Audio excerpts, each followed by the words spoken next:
Hello and good morning to everyone. Today is 27th December and आज का जो daily news analysis है the Hindu का, in that we will see some important topics. Okay, तो सबसे पहला टॉपिक हमारा होगा regarding the fiscal deficit target जो 5.9 सेट किया गया था इस फाइनेंशियल ईयर में, right. So it may be breach, so we will see why. Okay, कि क्यों ऐसा होगा। एंड एक कॉन्सेप्ट भी यहाँ पे हम पढ़ेंगे सप्लीमेंट्री डिमांड फॉर ग्रांट्स के बारे में। So we will understand this concept from prelims perspective कि what is supplementary demand for grants. Okay, then next article जो हम पढ़ेंगे that is from your editorial page, वो है लॉ ऑफ नंबर्स। सो ये article is about the functioning of the parliament. So आप सब जानते हो parliament is a very important topic, okay, GS paper 2 में, चाहे प्रीलिम्स हो या मेंस हो। सो this article is about functioning of the parliament and it is highlighting some issues. कुछ इश्यूज हैं उसके साथ regarding the functioning of the parliament and how those issues are undermining you know the executive accountability. यानी जो parliament का एक core function था कि एग्जीक्यूटिव को अकाउंटेबल होल्ड करना। तो कुछ चीजें हुई हैं रिसेंट में, जैसे suspension of the members of parliament, और काफी बिल्स जो हैं, मेजर बिल्स जो हैं, that have been passed without much debate discussion. So all these things we will discuss. इसके अलावा we will also discuss another editorial topic and article. This is mainly related to GS paper 3 inclusive growth. Okay, और ये जो article है and new economics for inclusive growth, this argues जो current हमारा economic growth का pattern है, okay, current economic growth pattern is not conducive for inclusive growth. Okay, जो current economic growth pattern है, there are some issues with it. ये वो issues highlight करता है and shows how they are not conducive for economic growth and then it suggest alternatively हमें क्या करना चाहिए। सो ये जो इसमें कुछ पॉइंट्स मिलेंगे, ये डायरेक्टली आप जीएस 3 में inclusive growth is a topic जो रिपीटेटिव है, उसमें आप सीधा सीधा इसके ऊपर आंसर लिख सकते हो। Then another article is development led by corporates, not women.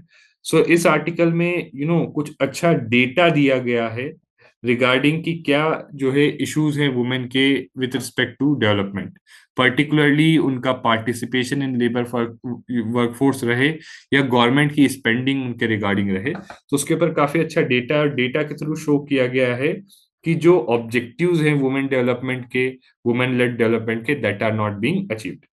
Then next we will discuss about are graduates facing unemployment. So आप सब जानते हो जीएस पेपर 3 में again unemployment is a major issue, right. So इस article में basically data के through show किया गया है कि अनएम्प्लॉयमेंट में भी एक स्पेसिफिक जो है सेक्शन है, that is young under graduates, okay, which जिनका अनएम्प्लॉयमेंट रेट काफी ज्यादा हाई है। ओके, सो ओवरऑल भले ही हमारा unemployment rate at a overall level वो कम रहे, but young under graduates they are lot of them are unemployed, और उसके पीछे कुछ सर्टेन रीजंस हैं और उसका कुछ सर्टेन इम्पैक्ट है। So we will discuss in this article.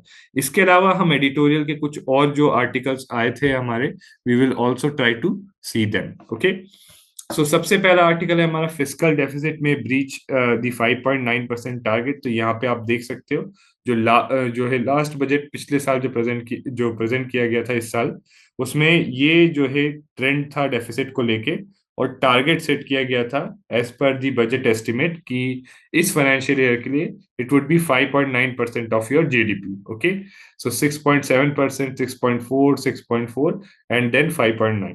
Okay, and within this आपका जो रेवेन्यू डेफिसिट है, it was to come at 2.9%। Primary deficit यानी जो आपका फिस्कल डेफिसिट है, प्राइमरी डेफिसिट शोज योर जो फिस्कल डेफिसिट है, उसमें से अगर आप इंटरेस्ट पेमेंट्स हटा दो, राइट। काफी कुछ हम लोग बोरोइंग इसलिए भी करते हैं कि जो पिछली बोरोइंग्स है उनका इंटरेस्ट रिपे करने के लिए।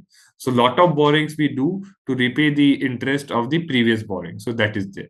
ठीक है, सो ये सारी चीजें हैं। एंड इफेक्टिव रेवेन्यू डेफिसिट यानी आपका रेवेन्यू डेफिसिट का जो एक पोर्शन है, उसमें से कुछ पोर्शन जो है कैपिटल एक्सपेंडिचर के लिए यूज किया जाता है। राइट, जो ग्रांट्स टू स्टेट जाती है, कुछ ग्रांट जो है कैपिटल एक्सपेंडिचर के लिए यूज की जाती है, तो उनको अगर हटा दो तो we get effective revenue deficit. ठीक है।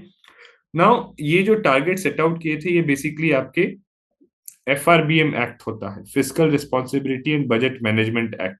इस एक्ट ने फिजिकल डेफिसिट के टारगेट सेट किए थे कि फिजिकल डेफिसिट को हमें कंट्रोल करना है। ओरिजिनली 2017-18 का टारगेट था कि 3% के अंदर लाना है फिजिकल डेफिसिट को, बट उसके बाद as you all know things went haywire, covid आया। तो जब कोविड आया था तो इंडिया का फिजिकल डेफिसिट बहुत ज्यादा बढ़ गया था। India used escape clause. Basically जो FRBM एक्ट है, ये एक लॉ है, उसने टारगेट सेट किया था। सो इसी लॉ में एक एस्केप क्लॉज दिया गया था। There was a escape clause within this law which allowed to breach this target अगर कुछ ऐसी जो है अनफोर्सीन सिचुएशन आती है, and government had use this. And finally जब जो है आफ्टर कोविड जो target, new physical deficit target रखा गया है, वो ये है कि 4.5% ऑफ जीडीपी तक लाएंगे बाय फाइनेंशियल ईयर 2025-26। ठीक है, this was announced in the 2021-22 budget. और इसी पाथ में चलते हुए इट वाज एक्सपेक्टेड कि इस बार 5.9 लाएंगे, but now it is being expected कि ये 5.9% ऑफ जीडीपी से ज्यादा हो सकता है। It could hit 6%। और what could be the reasons? So see, tax collection have been good, GST के जो कलेक्शन है, right, that are increasing year on year, but the main concern is shortfall in disinvestment। ठीक है। तो एक reason जो है आपके फिजिकल डेफिसिट का जो टारगेट से ज्यादा होने का है, दैट इज जो डिसइन्वेस्टमेंट से जो रिसीव्स, जो पैसा आना था उसमें शॉर्टफॉल। और सेकेंडली जो रेवेन्यू एक्सपेंडिचर है वो एक्सीड कर। ठीक है। सो रेवेन्यू एक्सपेंडिचर एक्सीडिंग, और इसमें mainly it is exceeding because कुछ इंपॉर्टेंट स्कीम्स हैं जैसे MG नरेगा वगैरह, उसमें जो है एक्सपेक्टेड एक्सपेंडिचर से ज्यादा खर्चा हुआ है। ठीक है। सो इसी के लिए जो है एक सप्लीमेंट्री डिमांड फॉर ग्रांट जो है दी जाएगी। नो, एक ये पॉलिटी का कॉन्सेप्ट है, पॉलिटी GS पेपर 2 का कॉन्सेप्ट है आपका, कि what is supplementary demand for grants. So देखो, एज यू ऑल नो कि वेन एवर गवर्नमेंट को अगर कोई भी पैसा चाहिए तो it needs authorisation by parliament, right. So whenever government wants any money it needs authorisation by parliament. ठीक है। सो बिना पार्लियामेंट के अप्रूवल के लिए government can not use the money from consolidated fund of India. और ये authorisation mainly जो है आपका बजट होता है, और बजट जब पास होता है और उसमें बजट में पर्टिकुलरली आपका एप्रोप्रिएशन एक्ट होता है, उसमें मिलता है।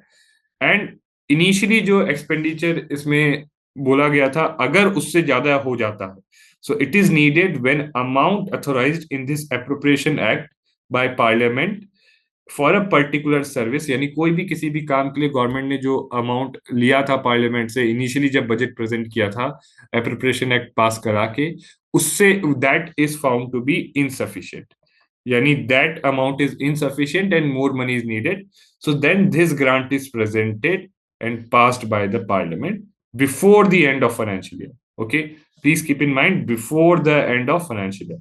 So this is known as supplementary demand for grants। ठीक है, ये है आपका supplementary demand for grants। Okay, so this was about this topic कि ये जो है फिजिकल डेफिसिट का आपका जो टारगेट है, why it is going to be breached, right, कहाँ से आया था उसका बैकड्रॉप थोड़ा, and what is supplementary demand for grants. ठीक है। फॉर इंस्टेंस यहाँ पे बताया गया है कि कौन सी, like it says for certain for particular services, तो किस चीज के लिए सप्लीमेंट्री डिमांड फॉर ग्रांट्स मांगे जाएगा? For food, fertiliser and LPG subsidy, right. So in subsidies के लिए जो है government needs more money, right. जो एक्सपेक्ट किया था गवर्नमेंट ने और जितना मांगा था that is insufficient. Okay, so it needs more money, तो उसके लिए जो है government will move supplementary demand for grants. Okay, then the second topic, very important, law of numbers. ठीक है। सो ये GS पेपर 2 में आपका आता है।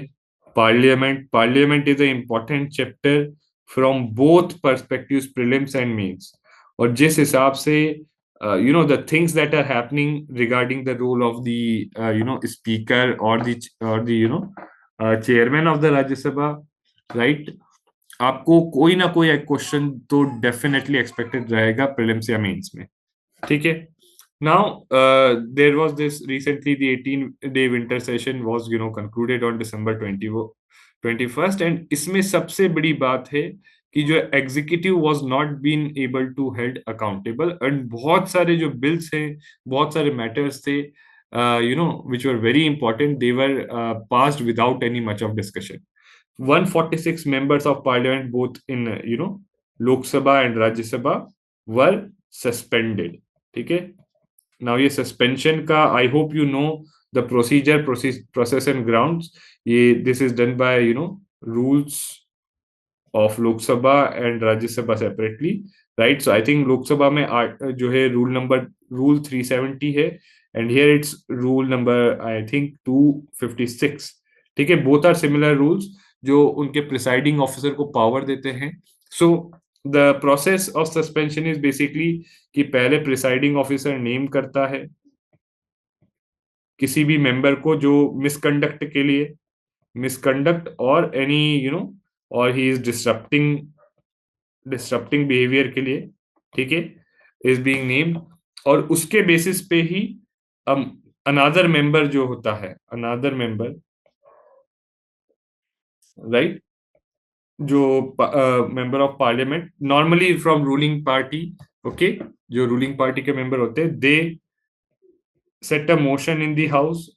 हाउस में एक मोशन लाते हैं सस्पेंशन का, और वो मोशन अगर मेजोरिटी के प्रेजेंट एंड वोटिंग की मेजोरिटी पास कर देती है, if present and voting majority passes it, then that suspension is done. ठीक है. और एक और रूल है, ये आप देखना जरूर, रूल 374, जहां पे बिना मोशन के डायरेक्टली जो है स्पीकर जो है or the presiding officer can suspend a basically member of Lok Sabha. ठीक है. So this is for Lok Sabha का rule 374, जहां पे without any motion जो है सस्पेंशन कैन बी डन. ठीक है, बिना मोशन के सस्पेंशन कैन बी डन. ठीक है. तो these are some things please keep in mind. Past में भी इन रूल्स के ऊपर लोकसभा में प्रीलिम्स में क्वेश्चन आ रखा है, so you should know this. ठीक है. इसके अलावा कुछ इंपॉर्टेंट जो है, bills were there, right, that were passed. Okay. So जैसे जो आपके IPC, CrPC and the evidence act, तो इन तीनों की जगह जो है भारतीय न्याय संहिता, भारतीय नागरिक सुरक्षा संहिता और भारतीय साक्ष्य एक्ट. ठीक है. ये जो एक्ट्स हैं, these acts have been passed. Okay, this have been already covered in earlier DNS. As such ज्यादा मेजर चेंज नहीं है, there are some changes there, but कोई मेजर चेंज एज सच जो है, there is not like a complete rehaul. Okay, that is there. इसके अलावा telecom regulation के लिए टेलीकॉम बिल पास किया गया था, that we had discussed already. And इसके अलावा the bill for appointment of election commission, this was also passed. Now ये भी काफी कंटेंशियस है. इसमें see currently what courts have held, supreme court have held, कि अगर अपॉइंट करना है तो prime minister, leader of opposition in Lok Sabha, और अगर लीडर ऑफ अपोजिशन नहीं है तो लीडर ऑफ लार्जेस्ट पार्टी. ठीक है, leader of largest party in Lok Sabha. And उसके अलावा जो है third is chief justice of India. तो इन तीन लोगों की कमिटी रिकमेंड करेगी प्रेसिडेंट को, right, recommend president to appoint chief election commissioner and ECs. ठीक है. ये बिल ने क्या किया, instead of this there would be PM, there would be a union cabinet minister, and there would be what instead of CJI, Lok Sabha, leader of opposition in Lok Sabha. ठीक है. तो ये आप clearly देख सकते हो that it opens up possibility, की since both are from the ruling government, they may be biased. ठीक है. तो ये जो है चेंज किया गया है अपॉइंटमेंट को लेके, and there are other changes also in this bill. ठीक है. तो ये जो, so this is a very major bill, क्योंकि जो इलेक्शन कमीशन का अपॉइंटमेंट है, election commissioner, chief election commissioner और अदर इलेक्शन कमीशंस का, it has a major implication on the election process. ठीक है. और अगर इसको इस तरीके से, if this is being passed without much debate and discussion, then this is a cause of concern. ठीक है। सो यही इसमें it is being argued, right. And further यहाँ पे एक और चीज बोली गई है कि जो रोल रहा है प्रिसाइडिंग ऑफिसर्स का, right. So role of presiding officers,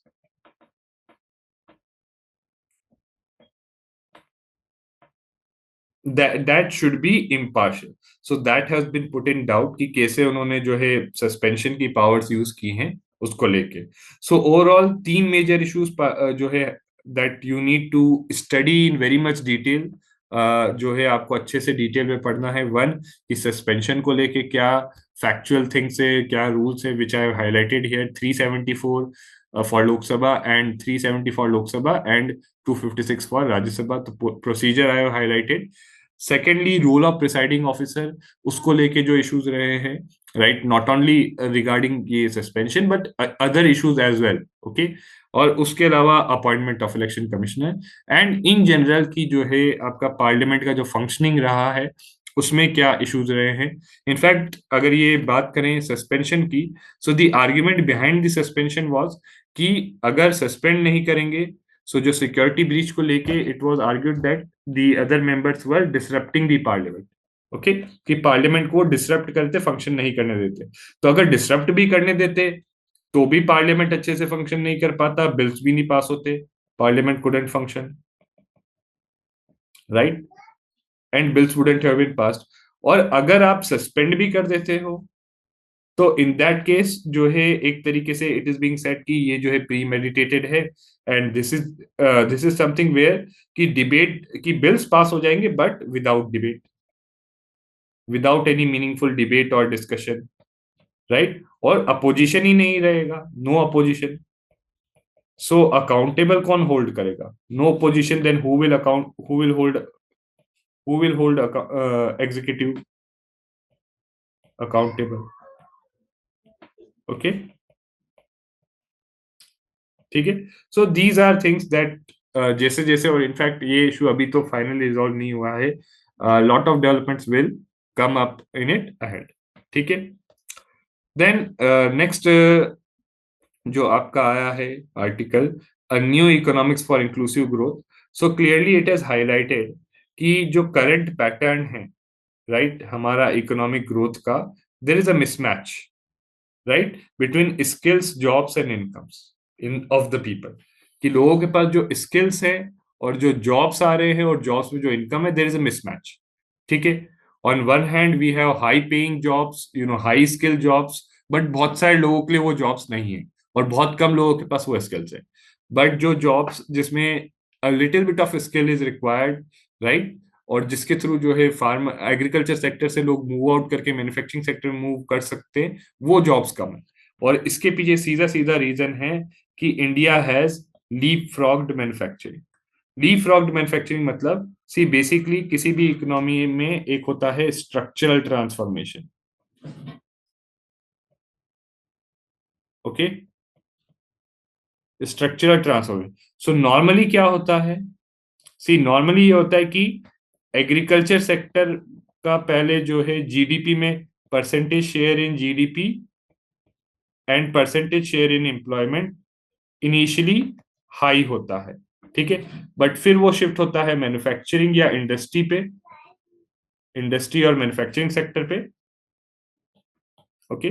so then it shifts to industry और manufacturing, right.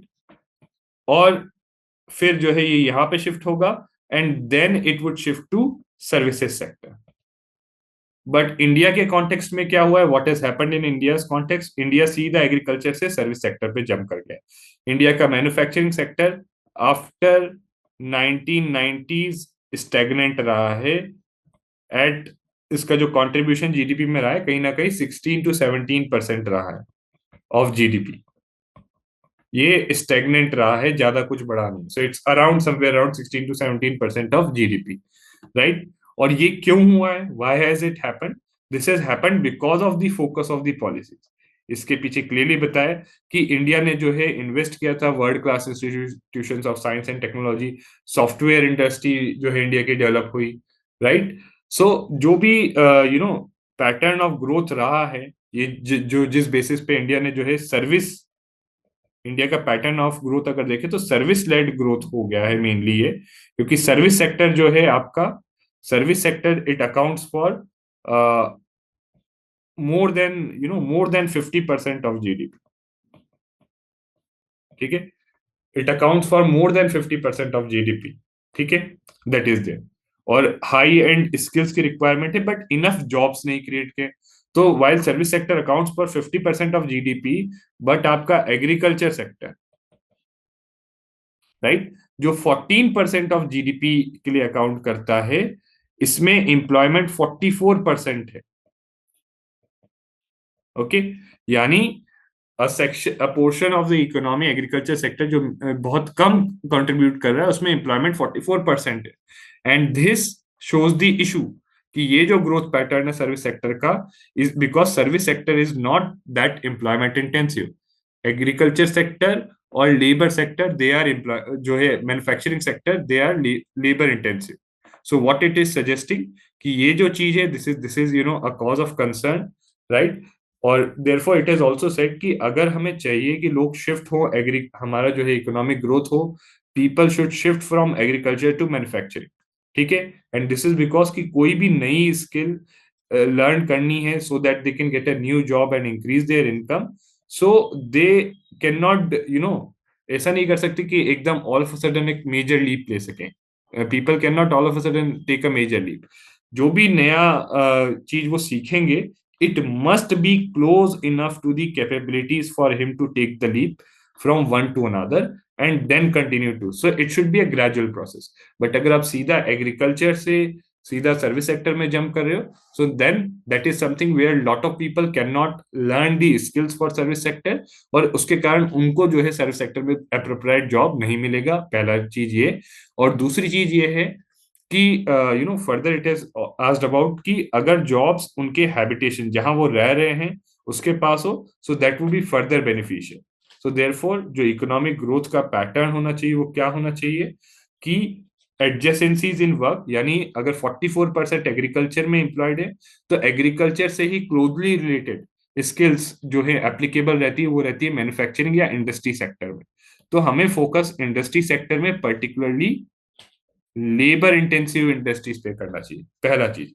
So that is adjacency in work, यानी वर्क में हमें पहले एग्रीकल्चर से लोगों को इंडस्ट्री और manufacturing sector, that too labour intensive, उनमें शिफ्ट करना चाहिए। And second, it talks about location. Since majority of population in rural areas है, तो हमें रूरल एरियाज में जो है मैन्युफैक्चरिंग एंड इंडस्ट्रीज को प्रमोट करना चाहिए। और वो कौन सी इंडस्ट्रीज और मैन्युफैक्चरिंग प्रमोट हो सकती है रूरल एरियाज में? These are small labor intensive and low capital enterprises. ठीक है, small labor intensive low capital enterprises for like for processing agriculture produce, transporting and selling it to nearby markets, this can be promoted. So अगर इस चीज पे हम focus करें, so if so the crux of it is that if we want the pattern of economic growth to be inclusive,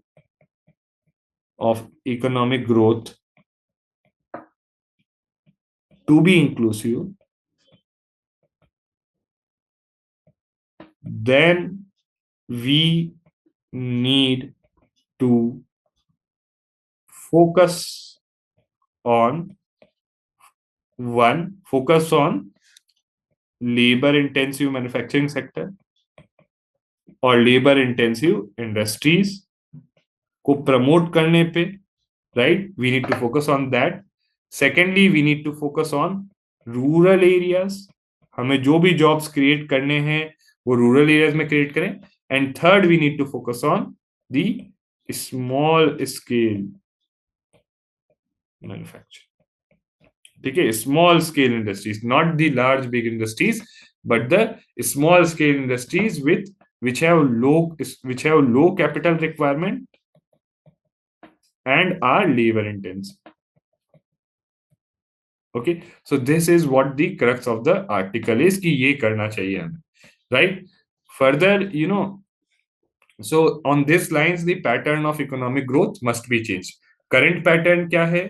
Current pattern है, अगर current pattern बात करें तो हमारा फोकस कैपिटल इंटेंसिव पे है। If we talk about the current pattern, तो हम लोग कैपिटल इंटेंसिव इंडस्ट्रीज पे फोकस्ड हैं, राइट। हम लोग जो है रूरल की जगह अर्बन एरियाज पे, most of the job service sector के जो आईटी पार्क्स वगैरह ये सब आते हैं अर्बन एरियाज में, और स्मॉल स्केल की जगह हम लोग लार्ज इंडस्ट्रीज पे फोकस्ड हैं, उनको टैक्स ब्रेक्स वगैरह इंसेंटिव्स दिए जा रहे हैं। So this pattern of growth will lead to inequality, ठीक है, it will lead to more and more inequality and not an exclusive growth, right? So further, therefore it says ki investing in education and skills for high end manufacturing and services, so this is an counter argument to that, will not benefit the masses. What will benefit the masses is, that is what is investment in these things will benefit the masses, इनके लिए jobs create करेंगी and would definitely make the growth inclusive. और further it says क्योंकि India की limited financial capacity है, so India cannot, you know, it cannot do everything, right? सब कुछ नहीं कर सकता, so therefore it has to focus on and prioritize the things that are mentioned here. And lastly it also says कि make in India तो करना ही है, but make more for India as well. Okay, so not only make in India but make more for India. ठीक है, कि India की जो domestic demand है उसको भी पहले जो है मीट करने की कोशिश की जाए. So India has a big domestic, तभी तो बहुत सारे फॉरेन इन्वेस्टर्स यहाँ पे इन्वेस्ट करना चाहते हैं. इनफैक्ट अभी एक और आर्टिकल इसमें आया है जहां पे चाइना अपना इकोनॉमिक मॉडल चेंज कर रहा है. चाइना का पहले इकोनॉमिक मॉडल था कि एक्सपोर्ट लेड मॉडल था. Now China wants to change it to domestic demand led model, कि डोमेस्टिक जो डिमांड है उसको मीट करने के लिए चाइना पहले प्रोड्यूस करेगा और सेल्फ रिलायंस डेवलप करेगा. सो that is what something similar is suggested here, कि पहले इंडिया की डोमेस्टिक डिमांड मीट करने के लिए डोमेस्टिक इंडस्ट्रीज बनाई जाए, वो जो लेबर इंटेंसिव हो, small and micro manufacturing industries हो, उन पे फोकस हो. ठीक है, so that would create more jobs and incomes for masses. Then development, the next article, development led by corporates. So clear cut इस article में what has been highlighted is कि हमने G20 summit जब हुआ था, we had resolved कि we need to empower women. Okay, so we had resolved that we need to empower women, and for that purpose, for that purpose एक working group भी बनाया गया था. And further we talked about women led development, कि जो development होगा उसमें main contributor कौन होगा? Women led development means that the main contributor and as well as the benefactor, यानी जिसको फायदा हो रहा है of development should be women. Okay, जो मेन कॉन्ट्रीब्यूटर है और बेनिफैक्टर डेवलपमेंट का है, दैट शुड बी वुमेन. ठीक है, बट इट सेज कि while we have taken up this commitment, but if you see the reality, so it highlights, so in this article the reality is highlighted by clear cut data कि जो gender budget था, right, this clearly it has two parts. Gender budget में एक part A आता है जिसमें which shows all the schemes that are only for women, right? So schemes जिसमें पूरी की पूरी spending schemes only for women. Okay, जहां 100% स्पेंडिंग इज फॉर वुमेन. ठीक है, so part A schemes only for women, and part B जहां schemes में the major focus is on women, यानी at least 1/3 of expenditure is for women, right, जैसे MG NREGA हो गया. ठीक है, सो इट क्लियरली हाईलाइट्स कि जो अगर जेंडर बजट, टोटल जेंडर, पहली चीज तो अगर आप टोटल जेंडर बजट देखो, so overall this year it was reduced from 5.2% of total expenditure to 5%, यानी वुमेन सेंट्रिक एक्सपेंडिचर, वुमेन के लिए जो एक्सपेंडिचर है वो कम हुआ है. That is one. Further part A जो होना चाहिए, अगर वुमेन लेड डेवलपमेंट होना चाहिए तो ज्यादा से ज्यादा एक्सपेंडिचर वुमेन की तरफ होना चाहिए, बट पार्ट ए का जो एक्सपेंडिचर इट वाज 39% और पार्ट बी का जो expenditure that was 61%. So that clearly shows कि जो है फोकस और अगर ये एक्सपेंडिचर शो करता है, सो ये जो एक्सपेंडिचर का पैटर्न है जहां पे जेंडर बजट का टोटल एक्सपेंडिचर कम हुआ है, right, so the reduction in total gender budget expenditure as well as the significant portion of जो एक्सपेंडिचर पार्ट ए में ना होके पार्ट बी में है वुमेन के लिए, सो दैट शोज की क्लियरली जो है priorities are not women that much women centric. Okay, and further एक और इम्पॉर्टेंट चीज for women led development is की economic independence of women. So one of the key things to empower women is की empower the women economically. अगर women economically empower होती है तो they get socially empowered, and socially empower होंगी तो they get politically empowered. So इसमें भी ये बताया गया है थ्रू PLFS डेटा कि women in regular waged work fell in India. ठीक है, तो रेगुलर वेज्ड वर्क में वुमेन जहां 2018-19 में 21.9% थी. Please, this is important data, right. 21.9% थी. It fell down to 15.9% in 2022-23. यानी there is 6% decline, okay, in women share in regular waged work. यानी क्वालिटी जॉब्स में women there has been a decline. ठीक है, further apart from this एक और data represent किया गया है कि the share of women engaged in agriculture has increase to 64%. So 64% of the women जो है that are engaged in agriculture. और इसमें से भी what is the problem is significant amount of work is unpaid work. काफी work जो है that is unpaid work. Okay, that is there. So again this is there. So this is the reality that women-led development. So we are lagging. There are some issues. Issues क्या हैं कि quality jobs नहीं मिल रहे. So women are not getting quality jobs. Further, lot of women जो है they are doing unpaid work, right? So a lot of women are engaged in unpaid work or low paying work, और low paying work. ठीक है, और तीसरा कि women के ऊपर expenditure. So government expenditure is not that much there. So government expenditure needs to be increased. Expenditure भी is decreasing. सो ये क्लियरली शो करता है कि what we have decided, this data shows that we are going in the opposite direction. Now, the next article, are graduates facing unemployment? So this clearly shows कि जो आपके जो है यंग ग्रेजुएट्स है, okay, young graduates face very high rates of unemployment. ठीक है, as per periodic labour force सर्वे. और कितना हाई, अगर आप देखना चाहो व्हाट इज द एक्सटेंट. सो अगर हम स्पेसिफिकली जो है यंग ग्रेजुएट्स की बात करें, unemployment rate for young, young मतलब 18 टू 29 की एज में, राइट, जिनके पास ग्रेजुएट डिग्री है. तो 1993 से 94 में आपके जो है इट वाज ऑलमोस्ट 20%. ठीक है, और अगर रीसेंट देखें लेटेस्ट डेटा तो 27%. 2022-23 में 27% of young graduates are facing long spells of unemployment. Okay, this is there. और इन जनरल अगर आप अनएम्प्लॉयमेंट डेटा देखो कि क्या था, राइट, एज पर योर जो आपका पीरियोडिक लेबर फोर्स सर्वे है, that is the main indicator, जिसमें usual principal status यूपीएसएस.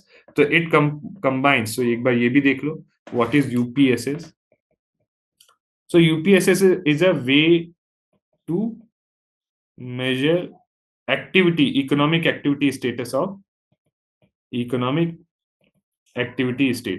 Of any person. इसमें यूपीएस प्लस एसएस. तो यूपीएस हो गया यूजुअल प्रिंसिपल स्टेटस, और एसएस हो गया सब्सिडरी स्टेटस. इन दोनों को कंबाइन करते हैं. इसमें देखते हैं कि अगर 183 डेज से ज्यादा आउट ऑफ 360 डेज किसी चीज में एंगेज्ड है, then the person is considered to be employed. ठीक है, इसमें देखते हैं, और वो जिस भी चीज में एंगेज्ड है वो उसकी मेन प्राइमरी एक्टिविटी होती है. ठीक है, जो मेन प्राइमरी एक्टिविटी जो कर रहा है, अगर उसमें 183 डेज से ज्यादा एंगेज्ड है, तो then that person is considered employed.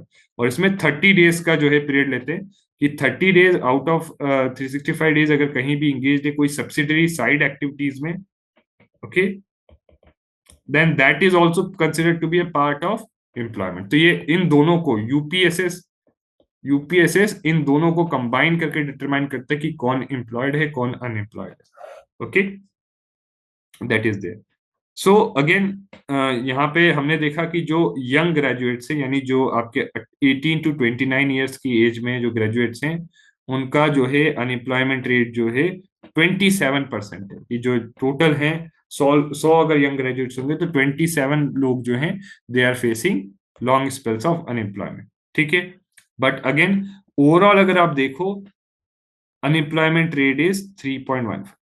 ठीक है, सो ओवरऑल अनएम्प्लॉयमेंट रेट जो है काफी कम हो रहा है। ठीक है, so unemployment rate is has gone down, but despite that एक section of society which should be ideally more employed, ठीक है, जिनको ज्यादा से ज्यादा जॉब्स मिलने चाहिए, विच इज दी जो हम बात करते हैं अपने डेमोग्राफिक डिविडेंड की, राइट, कि हमारी यंग पॉपुलेशन है। सो अगर ये सिनेरियो है देन दिस शोज कि क्लियरली हम लोग अपना जो डेमोग्राफिक डिविडेंड है उसको फुली हार्नेस नहीं कर रहे, नहीं कर पा रहे। और कहीं ना कहीं this is a very worrying feature, serious issue. और दिस इज बिकॉज वन, जो हमारा एजुकेशन सिस्टम है उसके साथ प्रॉब्लम है। What is the problem?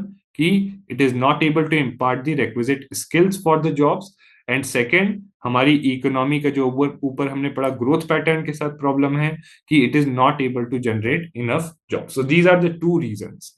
और देख तो इसमें बेसिकली द प्रॉब्लम इज जो यंग ग्रेजुएट्स हैं they are facing unemployment. Okay, the reason being कि हमारा education system, the reason being our education system not able to give the requisite skills, जो skills जरूरत है to be job ready वो नहीं दे पा रहा।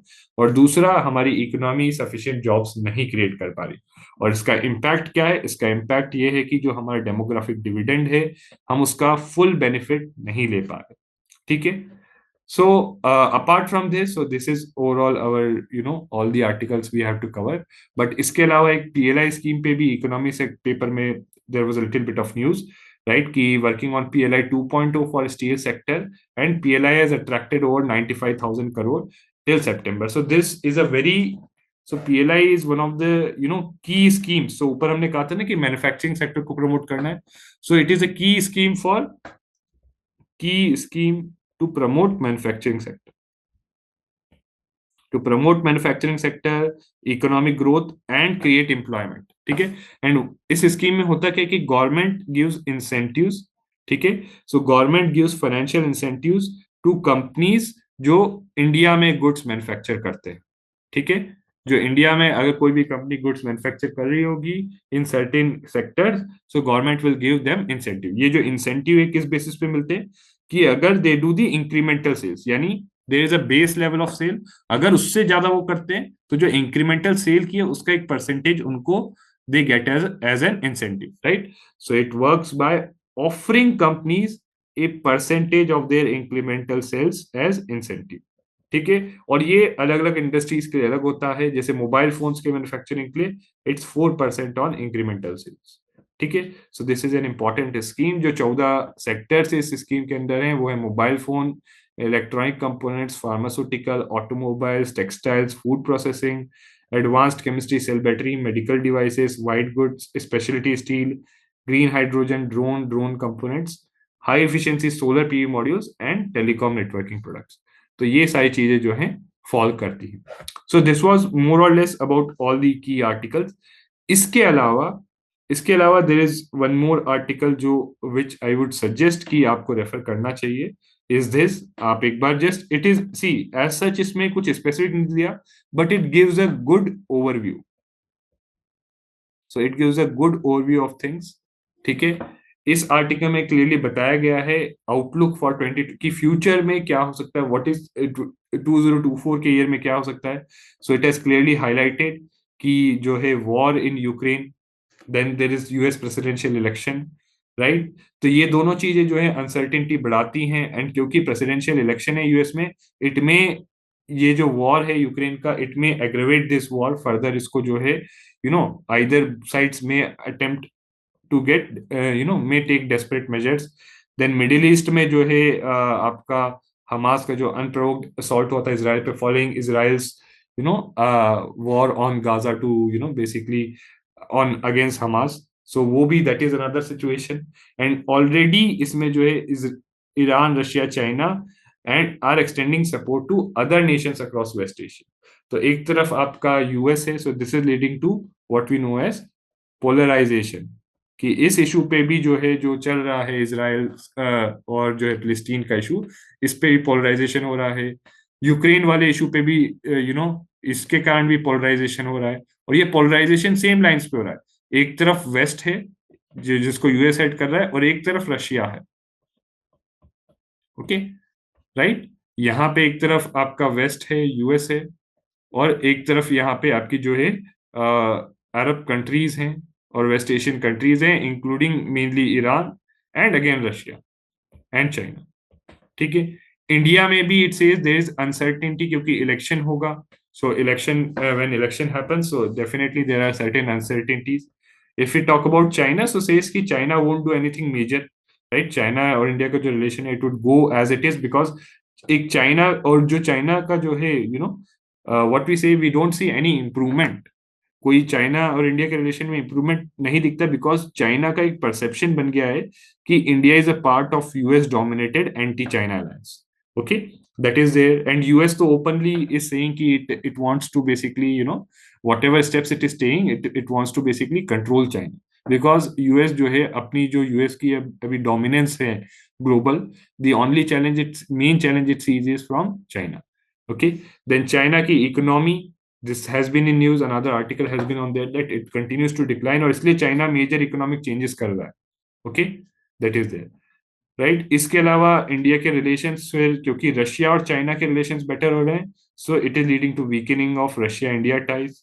ओके, इमीडिएट नेबरहुड में Afghanistan, India has no such relations with that, and Bangladesh, Nepal and Maldives, यहाँ भी चाइना फैक्टर आ जाता है कि चाइना के साथ अगर इनके रिलेशन अच्छे होते हैं जितने ज्यादा, उतना इंडिया से ये जो है reducing there dependence on India, और उतना इंडिया का से या इंडिया का इन्फ्लुएंस जो है अपने नेबर्स पे कम होता है। ठीक है। And as far as West Asia में भी अगर देखें, तो चाइना और रशिया जो है they are supporting the West Asian countries. यहाँ भी इंडिया का जो है influence, we see India's influence appears diminishing. ठीक है। And if you talk about internal dynamics, so again जो इलेक्शंस को लेके it has been discussed, it has said कि AI is going to play a large role in elections. Further जो अभी parliament का जो हमने पढ़ा, whatever has happened, right, stand of, recent security breach, और उसके बेसिस पे जो स्टैंड ऑफ हुआ पार्लियामेंट में, सस्पेंशन हुआ and expulsion of a member of parliament, again these are certain things which increase the uncertainty. Okay, so this is a general article. Okay, right, a general article, you should have a read through it. Okay, so this is it about today's daily news analysis, and thank you very much and wish you all the best for your preparation.